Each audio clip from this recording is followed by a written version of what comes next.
Hey all, Hipper here, and we are back to playing the Edinburgh, which is still the best Agile cruiser at tier 7. And I've said this pretty much in every Edinburgh video I've ever done, and I'll say it again.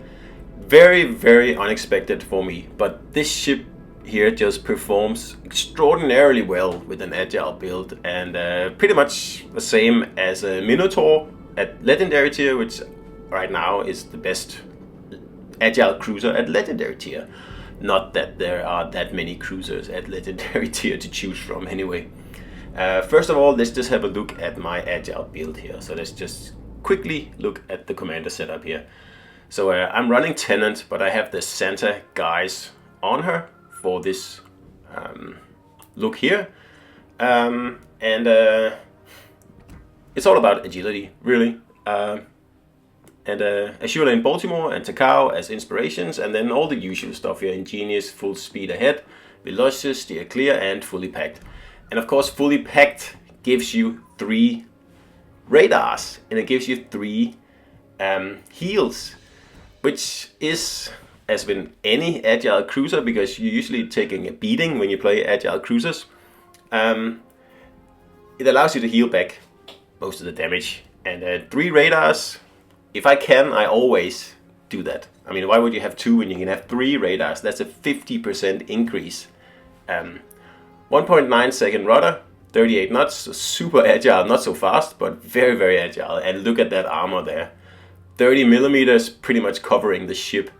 I mean, this is one tough cookie, and very different from Minotaur, because Edinburgh can actually take quite a beating, especially bow on. You can pretty much take on anything except for a Yamato and a Georgia, I believe, which of course is super useful. And when you play Minotaur, obviously that is not an option. The Minotaur bow is only 16 or 19 or whatever. It's blue, and it can be overmatched by pretty much any battleship, which I'm sure you know if you played Minotaur. So Edinburgh allows you to bow tank very efficiently, and when you have an Agile build on the ship as well, it allows you to dodge salvos, like here what I'm doing, within 10 kilometers easily, no problem at all, meaning that you can get all guns into action while you are whittling down battleships like I'm doing here, instead of just your front guns. And that's something people forget when they, say Agile cruisers don't do well, because they do. They are actually extremely good. So anyway, I pop my radar here, and immediately I spot 2 of the destroyers for my team, and the 3rd one gets spotted as well. I mean, this is a golden opportunity for my team to take out at least 1 destroyer,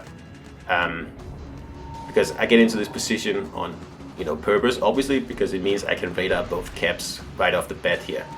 And it does mean that we are able to grab the A cap here, and at the very least, but my radar runs out, and no one seems to have taken any shots at all at the destroyers. I mean, that is just that's just not good enough. When the destroyers are spotted, if you got a good shot at them, you shoot. And I do realize there aren't many ships over there, but really, I'm a bit disappointed there. Because, I mean, getting into radar range in a cruiser is not easy. And it takes a bit of, it takes work, and it takes, sometimes you take a beating doing it. And if then your hard-earned radar is wasted like this, then, well, obviously you know that your team is probably not the most experienced players, and you will have to be a little bit more careful than you usually are. And well, that's about it. I guess you'll figure that out pretty quickly when you play this game as much as I do. But as you can see, I'm not giving up. I spotted 3 destroyers right there at the middle of the map, so obviously I'm not going to just leave them alone. And as you can see, the Venom here is actually spotted finally by my destroyer, which is excellent. So I'm not going to let that opportunity go to waste. So that's why I'm changing my focus from A to B. And anyway, A is safe. We've taken the cap. There's a lonely destroyer over there. And obviously, don't know what that Nelson was doing. That's not what I meant when I say take a shot at the destroyers. I don't mean taking your battleship, like rushing into the cap, facing off against 3 destroyers. I mean, there's only one way that's gonna end, and it's not gonna end well for the battleship. I promise you that. So obviously, the cap is now being challenged by the red team, and I pop my radar again, hoping that someone will help me out here, because I'm still not in a position to shoot because I'm reversing, and it takes me forever to get around this corner. But I just don't want these guys to finish capping. That's why I pop the radar now. I could have waited until I was in a position to shoot, but by then they would have taken the cap, and I prefer for the enemies not to take the caps because it's so difficult to get a cap back, especially when you're playing with a team like here where you can't really trust them to do the right thing. So that's why there's a reason for everything, and that was a very nice torpedo salvo there from someone. Don't know what the point of that was. So of course my radar is out now, but I still have my sonar, so that means I can still spot the Kiev here, hoping that there will be some other salvos from somewhere at some point. And got incoming torpedoes, so I have to move again. And you can see from the map also my team is just getting pummeled. Like, we're down 4 ships already, and it's just not going very well here. And you can see, like, on the left of the map there's no one over there except for me, and that's it. So obviously we have to win this middle cap here, otherwise this battle here is going to go down the drain very, very quickly. And despite my best efforts, the destroyers have managed to cap, and that's exactly what I didn't want to happen, because I don't have any backup here, and I still have to grab this cap here. If we want to win this battle, then I mean, this cap here is crucial. The middle cap is always crucial, because it is the hardest cap to take, and it's also the hardest cap to retake. So if the enemies are allowed to keep 3 destroyers, from now on they're going to win. It's not even going to be difficult for them. So that's why I have to move out now. I really don't have a choice. I have to remove 1, hopefully 2 destroyers, and then we're at least a little bit even again. So the Kiev here, he has underestimated my wish to sink him, because I don't think he was expecting me to come around the corner. And the Edinburgh AP is nasty, just like Minotaur's AP, especially against destroyers, and remove him quite quickly there. Of course I cannot cap, because the Azuma is guarding the cap, and there is a battleship just around here somewhere, probably behind the smoke.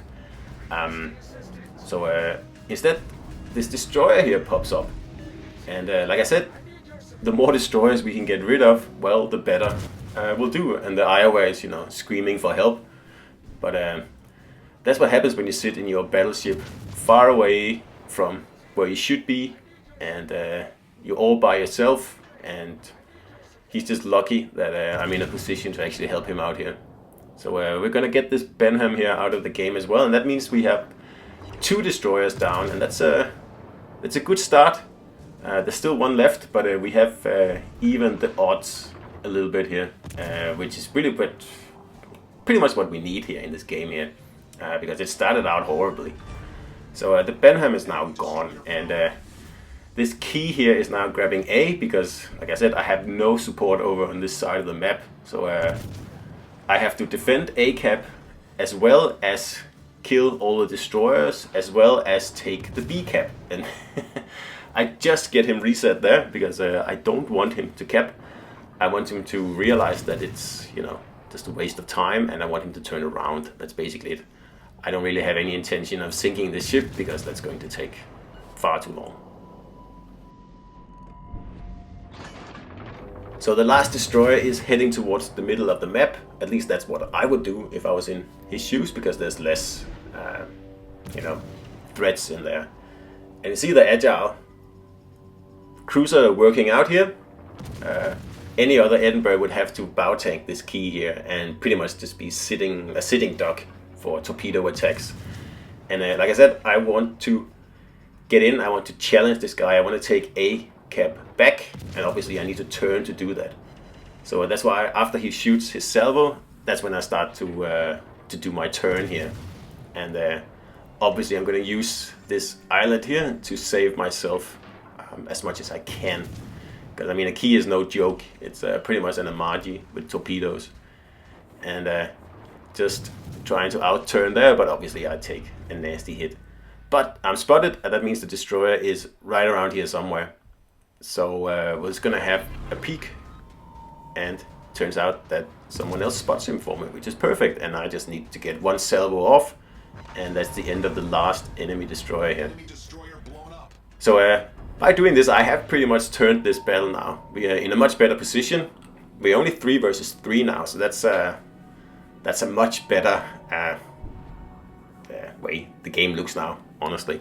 So I still don't want to give up this A cap, but first obviously I have to grab the B cap and just make sure I don't get sunk by torpedoes here. But then after grabbing B, I will head over to the A cap again. And I don't know what happens over here at the C cap, because there's 2 battleships versus an Azuma.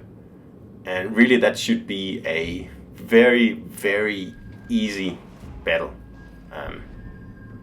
There is another cruiser now out in the, far horizons, but still they should be able to pull that off easily. But anyway, I can't help them. I have to grab this B cap here, and to keep our point lead, I'm going to have to challenge this key over here at A. Because I can see that these battleships here, they're probably not going to last long. Which again is puzzling. So I try to help out while I'm heading towards the A cap. Trying to see if I can remove this Azuma here.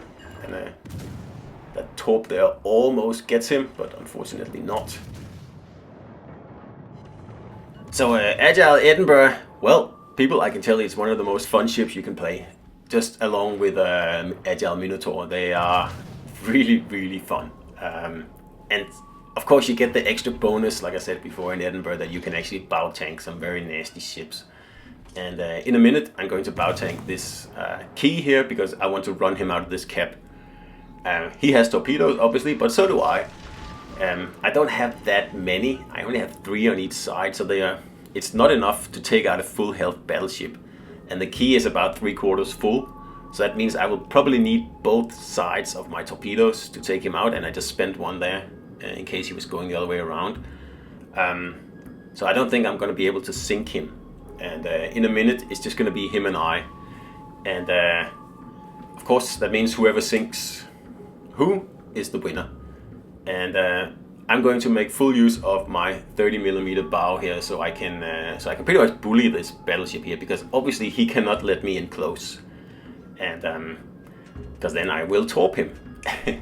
And I cannot set him on fire, so it's a bit of a weird encounter here. You'll see in a minute, because really my only chance is to torp him. I don't really have any other option. So I'm trying to get ahead on points here, because at the moment it's still 2 versus 2. So I'm thinking, okay, if the key gets me, at least we have an advantage in points. But then the Iowa gets wasted, and it's just me versus the key here. And of course I was hoping to grab the cap and then disappear to give us a point lead and then just win that way. But as you can see, I cannot reverse fast enough to get out of the way of this key here, and he has torpedoes, so don't forget about that. But like I said, I'm going to use my great big 30mm bow here to pretty much just be annoying and see if I can run out the time here. And I'm keeping an eye on this guy here to see when he fires his torpedoes, and as soon as he does, I'm going to head in, because that means he's at least defenseless from one side, and that means I might have an actual chance of torping this guy here. So I'm just keeping out of the way of the torpedoes. I know where they're coming, and he's spent his torpedoes, and obviously he knows that he can't let me in close. He is low on health, and I think one broadside of torpedoes would be enough to take him out. And I am guaranteed to hit with all my torpedoes because I have single fire torpedoes. So there is no escaping a torpedo broadside from an Edinburgh at this range here. And he knows, obviously, the same thing, so that's why he's running away. He's trying to get into a position to fire his last torpedoes, but I'm not letting him. But then now he's out of the cap, we are ahead on points, and he just fired. So there's no real point, you know, continuing this chase here. I could die, and I don't want to do that, obviously. So instead, I use my agility to get in here behind this rock here and just wait it out, basically, because I spent enough time in the red cap to give us a healthy lead on points. So all I have to do is wait now. And of course, there's no way this big fat key can turn around in time and get in here and kill me and perhaps torp me in 22 seconds. That's just impossible. So I would have liked to see how that fight ended up, but that was just not meant to be. This is the safe play. This is the way you win the battle, and of course that's the way we pick to do it. Not exactly you know, action-packed or interesting to watch me sit here for 30 seconds, but if you want to win, then you want to win. And that was it. That was another Agile Edinburgh video here, guys. 3300 XP, and I'd say that we pretty much made this battle a success here. So anyway, I hope you enjoyed it, and I'll see you out there.